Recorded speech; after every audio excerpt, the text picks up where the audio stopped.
beginning to feel that stress here in Los Angeles. And the latest data is nothing short of alarming. To introduce to you none other than our great mayor of the city of Los Angeles, Mayor Eric Garcetti. Thank you to everybody who's joined us for this absolutely critical town hall. And so thank you to the Crisis Response Center of South LA. This is a model that's not only saving lives in Los Angeles. As you just said, Rob, this is a model that will go statewide and national, because what happens in LA doesn't just affect LA, it affects the country and it affects the world. And you have been such a leader in so many of our city's important fights. And I just want, from the bottom of my heart, to thank you as your mayor for these past 8 years and everything you've done decades before.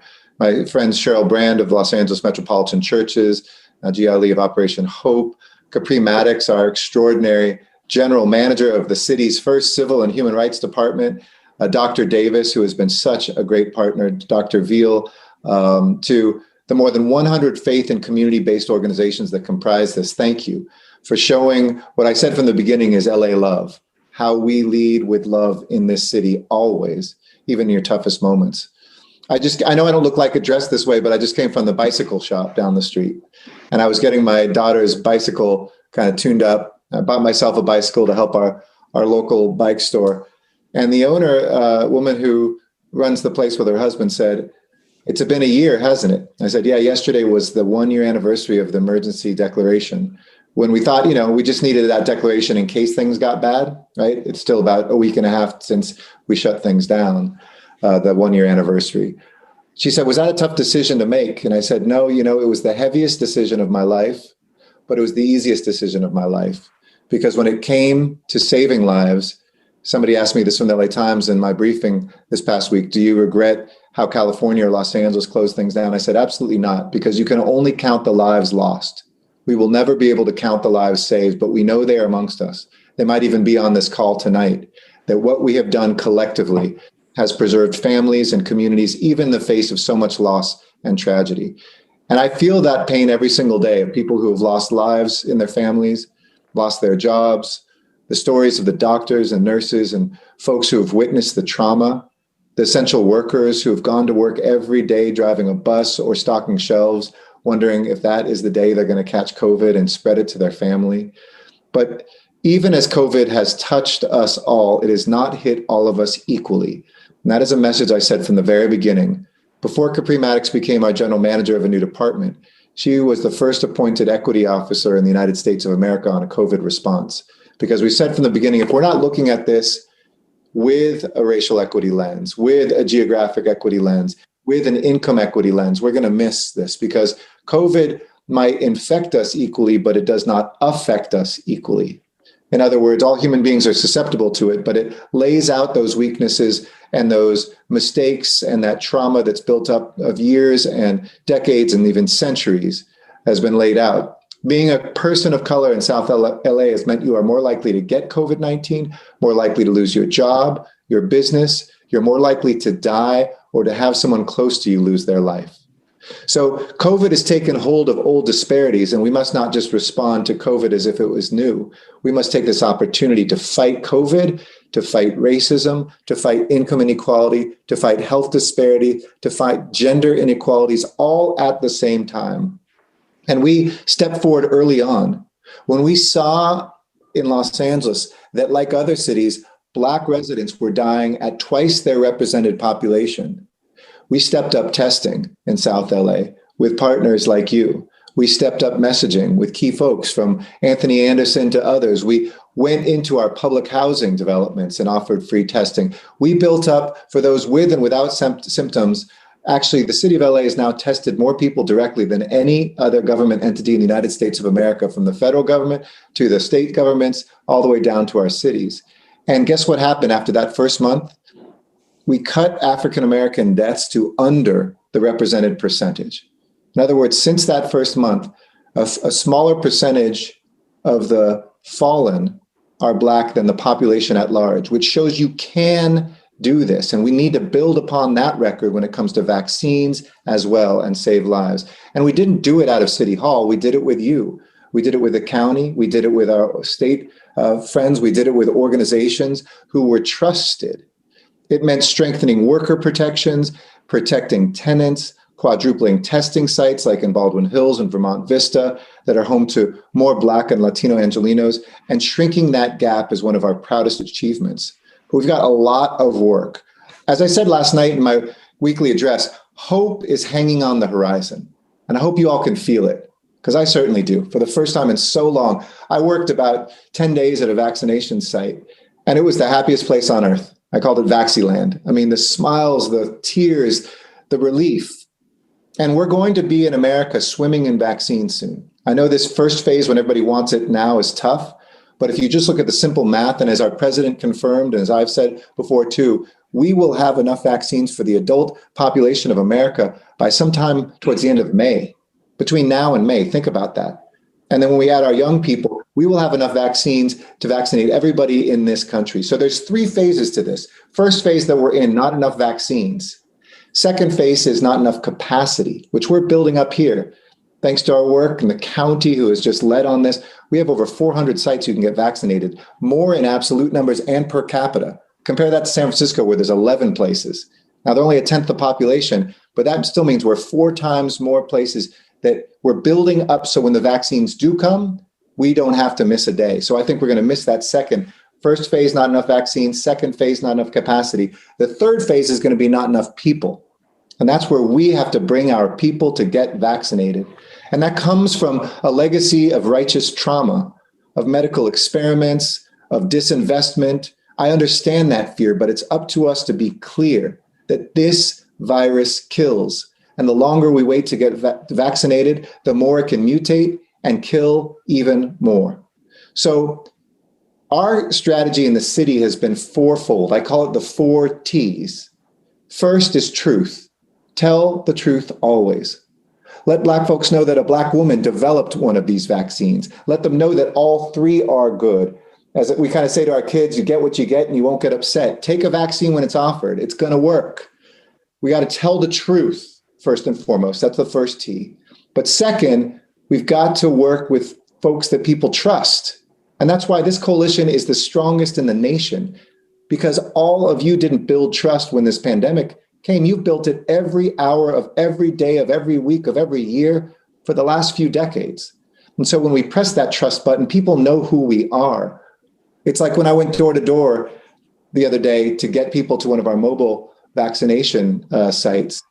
When I showed up at the door, there's a level of trust there because I've built a relationship with people over 8 years. A community organization that has that, a trusted religious leader that has that. When you say you need to get vaccinated, that second T, trust, is critical. But third is the use of technology. I will not accept that Black and brown Angelenos, we're going to have to accept lower numbers of vaccination rates. I told my team we got to judge ourselves not just based on the population represented by African Americans, Latinos, others, but by the caseload in those communities, because we're seeing disproportionate caseload in high density communities of color that are lower income. And so what are we doing to use technology? We're doing everything from taking these phones, and there's emergency alerts you get when there's a fire or there's an earthquake. We're pushing those out into communities to let people know that new appointments are opening up so they can be the first, not just people on a desktop with a high-speed connection, maybe in Beverly Hills or something, getting those appointments. We need to tell our people. Second, we got to meet people where their technology is. So we stood up a phone bank, proactively calling into the communities that we know are not getting vaccinations in the numbers that we need. We're looking at ways to not use codes as we saw the state, and they're adjusting to it so it's going to get better. But you can't just put codes out there because those get spread really quickly, and other parts of town figure out a way and take those set-asides for communities that are underrepresented and then exacerbates the problem. So truth, trust, technology, and then fourth T is transportation. We've got to get people to their vaccination. Sometimes that transportation means us coming to them. So we started with one team in CD8 with Councilmember Marquise Harris Dawson, a second one with Curran Price, and now we're building 10 mobile teams. The county has mobile teams, and the state and federal sites have also mirrored this leadership, so that we'll have maybe about 20 mobile teams, the equivalent of 2 mega sites worth, like a Dodger Stadium worth of folks setting up in South LA, in Northeast and East LA, in folks that are in the Northeast San Fernando Valley. In other words, setting up, working with community groups, council offices, and getting folks in their neighborhood vaccinations. But some folks can't even get in their own neighborhood to a vaccination site. So we launched this week also plans to be able to go to folks that are homebound, whether that's a senior, somebody living with a disability, or somebody simply with no transportation, to get close enough to a vaccination site where we will give those vaccines to people in their homes. There's so much more I could talk about what we're doing, but we have to hold ourselves to that standard, that it isn't good enough if our community is 2 or 3 months behind, because if it is the case, that means 2 or 3 months more of dying, 2 or 3 months more of hospitalization, 2 or 3 months more of suffering. And so my promise is to keep your family safe, put you on this path to a brighter future equally, and build that trust by telling the truth, by getting you the technology and the transportation that we need. And, just to give you the stats right now, we're putting about 28,000 shots from the city of LA into arms every single day, 170,000 doses a week. But I said we've already built the capacity. If we get the supply, we could be done by July, but only with your help. And so there's doses that are arriving. We need to make sure the messaging is clear. Johnson & Johnson, it's not a secondary vaccination. That's as good as the other two. In fact, I know a lot of people just want Johnson & Johnson be done because it's 100% effective in keeping you from dying and being hospitalized. That's clear. It's investing in more of these move teams. So if you want one of them to visit your church or your community group and you can get us the hundreds of people, get us there and we'll make sure that that happens. So I just want to thank CRSSLA for not only saving lives, but for being the example of making sure that happens. Our move teams work. In the first week in South LA, we served 1,300 people. 2/3 of them were African American. In the county at the time, we had 3.5% of vaccines going to African Americans. So you just have to be conscious. You have to be intentional. And as we have increased our doses from 4,000 to 12,000 a week and moved from Algin Sutton Park to Baldwin Hills, South Park, we're now in other parts of town like Highland Park, Panorama City, Westlake, Pacoima. We know that Black folk don't just live in South LA, and South LA is not just Black folk either. We have to make sure that we are working together across language barriers, with immigrants, with the geography that we need. We have to go out to folks who have homes that have foster youth in them. We have to look at our unhoused population and get out, as we plan to do with Johnson & Johnson, 1 dose to folks that are living on the street. And to make sure at the end of the day that we look back and we say LA love was more than just the love we showed each other. It saved lives. So I know you have a lot to cover tonight, but I wanted to throw as much out to you about the philosophy, about the policies, and about the work that we're doing. So thank you. Enjoy the program. And as I say to Los Angeles every night, I'm sending you all strength and love. Let's go save lives. And let's not go back to the way that it was. Let's build back better and reimagine what our city can be. Rise from these ashes and be a Los Angeles we've only dreamed about. Thank you. Thank you, Mayor Garcetti. I had one question from Erica Smith at the LA Times regarding the Johnson & Johnson vaccine, but I believe you covered it just now in terms of how that vaccine would be deployed. So thank you for covering that. I do want to, one point of privilege, and forgive me, audience, I forgot, because when you're doing this, you miss things. I forgot to have Pastor Williams open us up with a prayer. Thought there was supposed to be a prayer and he threw it to me. I was worried. I don't want to offend God. So Pastor, please take us home. Pastor Williams. Yes, sir. God bless you. Everyone just bow their head for unity's sake. Father, we thank you for your goodness and your mercy.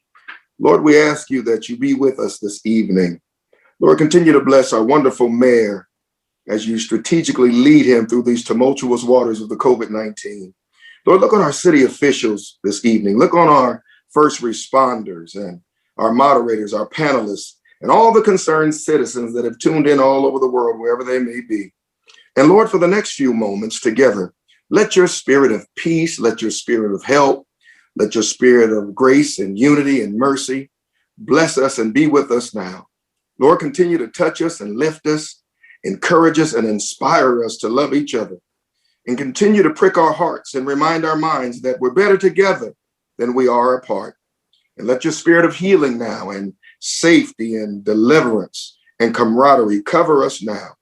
And as we move forward this evening in the rebuilding of our city and our world, continue to lead us, oh God. Wipe away every anxiety, all fear, all pressure, all doubt, all brokenness, all worry.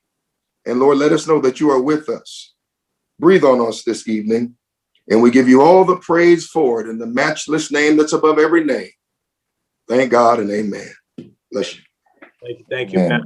And Mayor, we certainly appreciate your presence. I know you have something else to get to this evening.